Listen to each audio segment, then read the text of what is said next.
چکے کعبے کا کعبہ دیکھو۔ اعلیٰ حضرت مکہ میں ارشاد فرماتے ہیں غور سے سن لو رضا، غور سے سن لو رضا، کعبے سے آتی ہے صدا، غور سے سن لو رضا، کعبے سے آتی ہے صدا، میری آنکھوں سے میرے پیارے کا روضہ دیکھو، میری آنکھوں سے میرے پیارے کا روضہ دیکھو۔ اعلیٰ حضرت یہ جگہ ارشاد فرماتے ہیں ان کے طفیل حج بھی خدا نے کرا دیے، ان کے طفیل حج بھی خدا نے کرا دیے، اصل مراد حاضری اس پاک در کی ہے، اصل مراد حاضری اس پاک در کی ہے۔ معزز سامعین، آج کا یہ پروگرام مختلف نوعیت سے منفرد ہے۔ یہ استقبالیہ پروگرام ہے حاجیوں کا۔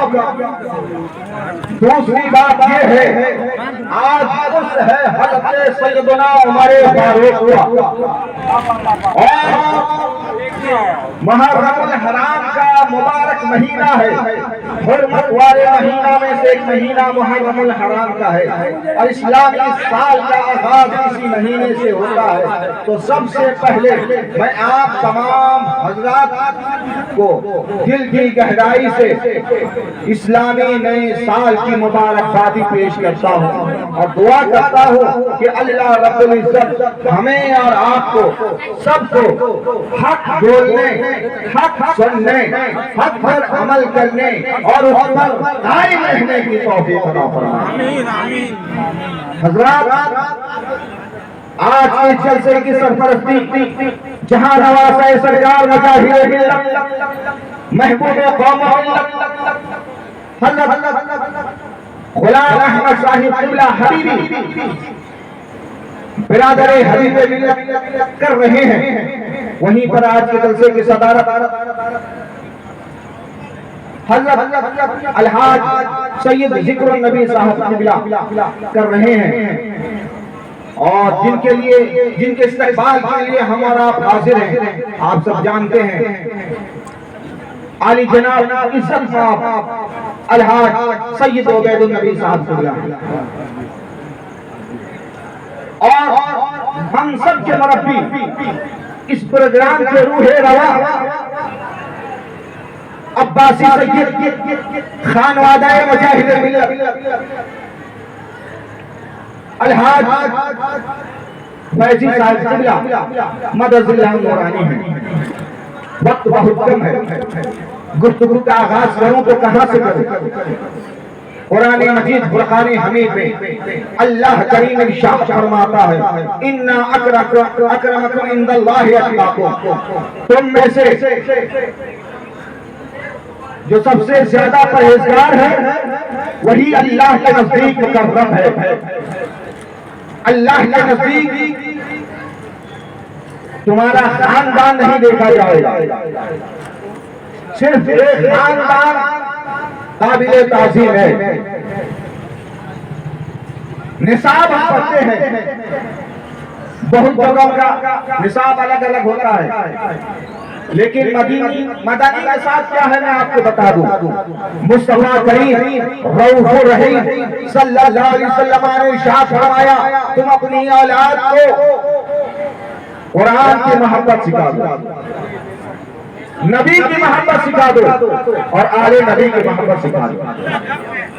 اللہ کے رسول صلی اللہ علیہ وسلم نے اپنی آل سے محبت کرنے کا درس تو دیا، لیکن جب اللہ کے رسول صلی اللہ علیہ وسلم نے وراثت تقسیم فرمائی، اللہ کے رسول صلی اللہ علیہ وسلم نے ارشاد فرمایا انما العلماء ورثۃ الانبیاء، بے شک علماء انبیاء کے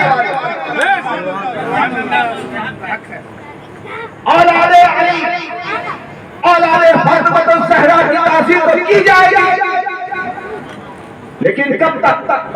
جب تک وہ مصطفیٰ کی شریعت پہ عمل پیرا ہوگا۔ جب مصطفیٰ کی شریعت سے ہٹ جائیں گے ان کی بھی اصلاح کی جائے گی، ان کی بھی اصلاح کی جائے گی۔ وراثت جب تقسیم کی گئی، حضور نے یہ نہیں فرمایا کہ میری اولاد میری وارث ہے، حضور نے فرمایا انما العلماء ورثۃ الانبیاء، علماء انبیاء کے وارث ہیں۔ علماء بتائیں گے شریعت کیا ہے، علماء بتائیں گے نبی کی سنت و شریعت کیا ہے۔ تو جو حضرات اپنے آپ کو نہ جانے کیا سے کیا سوچ لیتے ہیں، آج کا دور یہ ہے کہ ہر کوئی اپنے آپ کو عالم نما بننا چاہتا ہے، لیکن عالم بننا نہیں چاہتا، صوفی نما بننا چاہتا ہے، صوفی نہیں بننا چاہتا۔ آج کے دور میں دھوم دکھانا چاہتا ہے کہ میں دولت مند ہوں، لیکن دولت والا بننا نہیں چاہتا۔ دولت والا بننا کوئی برائی نہیں ہے۔ صحابہ کے دور میں سب سے بڑے دھنی حضرت عثمان غنی، حضرت سیدنا عثمان غنی کی بارگاہ میں ایک شخص کو حضور بھیجتے، حضور کی بارگاہ میں آیا مدد طلب کرنے کے لیے۔ حضور نے کہا جاؤ میرے عثمان کے پاس، لیکن حضرت عثمان غنی کی بارگاہ میں پہنچتا ہے، دیکھتا ہے کہ حضرت عثمان غنی اپنے خادم کو اس بات کے لیے تنبیہ کر رہے ہیں کہ تم نے چراغ کو تیز کیوں جلا رکھا، زیادہ تیز جل گیا۔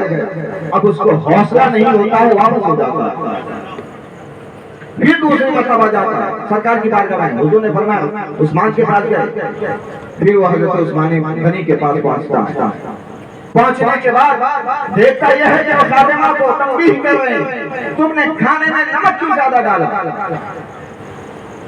یہ زیادہ کیا، اسراف ہے، حضور خرچی ہے،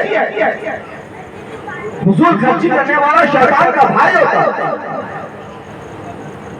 3 مرتبہ پہنچا، کسی وجہ سے خادم کو ڈانٹ رہے ہیں، تنبیہ کر رہے ہیں، تو پھر دیکھ رہے ہیں کہ عثمان غنی بار بار آتا ہے چلا جاتا ہے، کچھ نہیں بولتا۔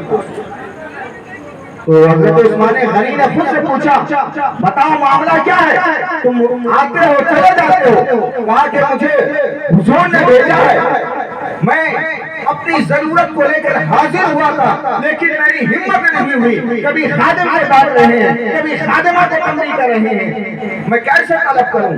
حضرت سیدنا عثمان غنی نے ارشاد فرمایا سن لو، یہ ساری دولت، سارے چاہو جلال نبی کے قدموں پہ قربان، میں نے جو شادی کو تنبیہ کیا ہے وہ بھی نبی کی شریعت کے پر عمل کرتے ہوئے، نبی کے حکم پہ عمل کرتے ہوئے میں نے تنبیہ کی ہے۔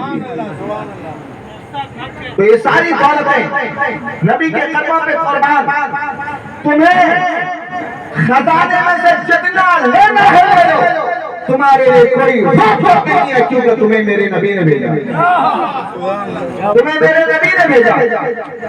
تو دوستو دولت کوئی بری چیز نہیں ہے، لیکن دکھاوا آج کل عام ہو گیا ہے، دکھاوے سے بچیے ورنہ غارت ہو جاؤ گے، برباد ہو جاؤ گے۔ آج کل بہت سارے لوگ نام و نمود کی خاطر، اپنا پوزیشن بنانے کی خاطر ہر جائز ناجائز کام کر بیٹھتے ہیں، ناجائز کر کے یہ سوچتے ہیں کہ ہماری دنیا آباد ہو گئی، لیکن وقت ایسا آتا ہے پبلک سے فیس کرنے کی طاقت، پبلک سے فیس کرنے کی طاقت نہیں رہتی۔ بقرعید کی نماز چھوڑنی پڑتی ہے تو چھوڑ دیتے، جمعہ تک کرنا پڑتا ہے، افسوس کیا ملا تم کو؟ میرے عشق کا چرچا کر کے خود بھی رسوا ہوئے، مجھے کو رسوا کر کے دھمکیاں دیتے ہو، دھمکیاں دیتے ہو۔ آپ کی دھمکیوں سے سلیم رضا کرنے والا نہیں ہے، سلیم رضا مجاہد ملت کی بھٹی میں تباہ ہوا انسان ہے، اس سے لگا کہ تم پنگل جاؤ گے، سلیم رضا کا کچھ ہونے والا نہیں ہے۔ سلیم اللہ مجاہد ملت کی بھکتی میں تپا ہوا انسان ہے. خبردار ہوشیار، اس چنگاری سے پنگا مت لینا. پنگا لوگے تو خود جل کر راک ہو جاؤ گے. جلتے ہو جلتے رہو گے. محبت کے جو بندے ہیں انہیں کیلا نہیں آتا. حسد کی آگ میں جلتے ہی رہتے ہیں سدا حاسد. حسد کی آگ میں جلتے ہی رہتے ہیں سدا حاسد. محبت کے جو بندے ہیں انہیں کیلا نہیں آتا ہے. مولا علی کرم اللہ وجہہ کریم کا ایک شعر ہے کہ اپنی گفتگو کو ختم کر دوں. رضائنا عصمت الجبار فینا، رضائنا عصمت الجبار فینا، لنا العلم وللجہال مال. اللہ رب العزت کی تقسیم پہ ہم راضی ہیں. اللہ نے ہمارے حصے میں علم دین مصطفیٰ کو رکھا ہے اور تمہارے حصے میں جاہلوں کے حصے میں معلوم اور آج کل لوگ جو اپنے آپ کو عالم علماء پیش کرتے ہیں تو جان لیں لیس الجمال بالاثواب تزیننا. مولا علی کرم اللہ وجہہ الکریم کا شعر ہے. لیس الاثواب لیس الجمال بالاثواب، خوبصورتی ان کپڑوں میں نہیں ہے تزیننا جو ہمیں خوبصورت بنائے، بل الجمال جمال العلم والادب، بل خوبصورتی علم و ادب کی خوبصورتی ہے.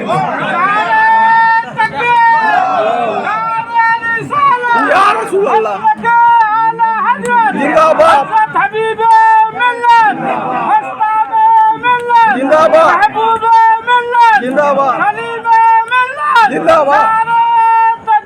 اللہ اکبر. حضرات اصل خوبصورتی علم و ادب کی خوبصورتی ہے.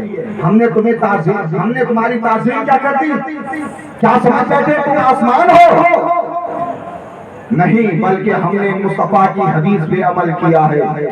اللہ کے رسول صلی اللہ علیہ وآلہ وسلم نے ارشاد فرمایا من لم يرحم كبيرنا ومن لم يرحم صغيرنا فليس منا. جس نے ہم میں سے بڑے کی تعظیم نہ کی، جس نے ہم میں سے چھوٹا پہ شفقت نہیں کیا تو وہ ہم میں سے نہیں ہے. تو تکبر بند کرو. کبریا نام ہے جس کا اس کو شایع ہے غرور. جین مذہب کا ہے منوہر لالا منوہر، لیکن اس نے شعر کہا ہے کبریا نام ہے جس کا اس کو شایع ہے غرور. کبر سے تم ہوئے شیطان فرشتہ ہو کر، کبر سے تم ہوئے شیطان فرشتہ ہو کر. اِنَّا أَكْرَمَكُمْ عِنْدَ اللَّهِ أَتْقَاكُمْ. اللہ کے نزدیک تم میں سے معظم وہ ہے جو تم میں سے زیادہ پرہیزگار ہے. تم میں سے معظم وہ نہیں ہے جو نماز جمعہ تک کرتا ہے. تم میں سے معظم وہ نہیں ہے جو بقرعید کی نماز کرتا ہے.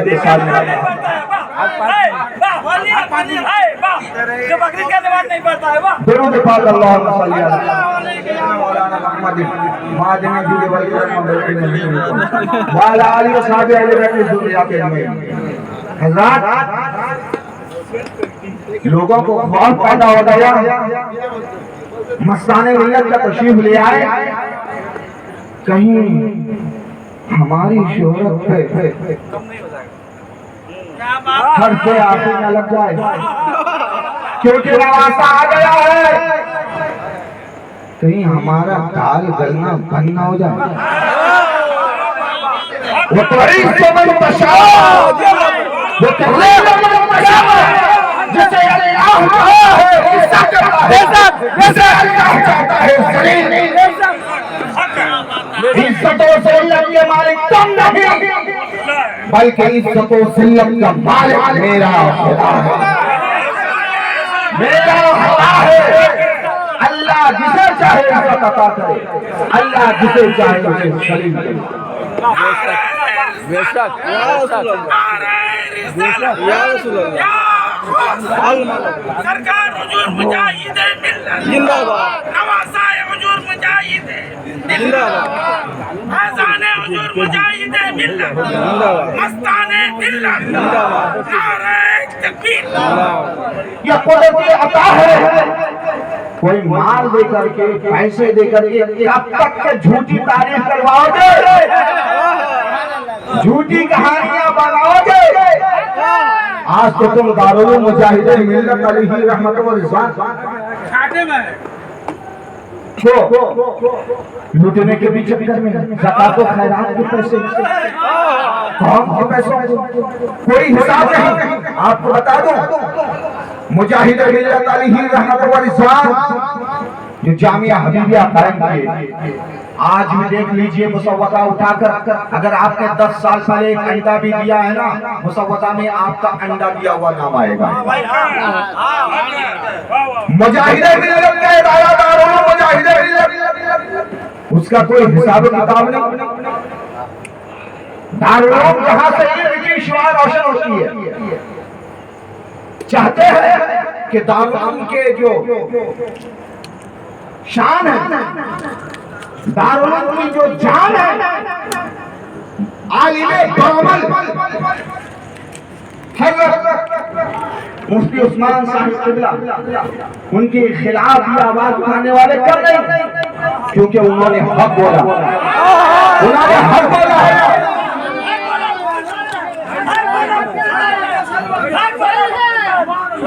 کیوں کہ اگر مفتی عثمان صاحب رہیں گے ان کی جھوٹی تعریف نہیں ہوگی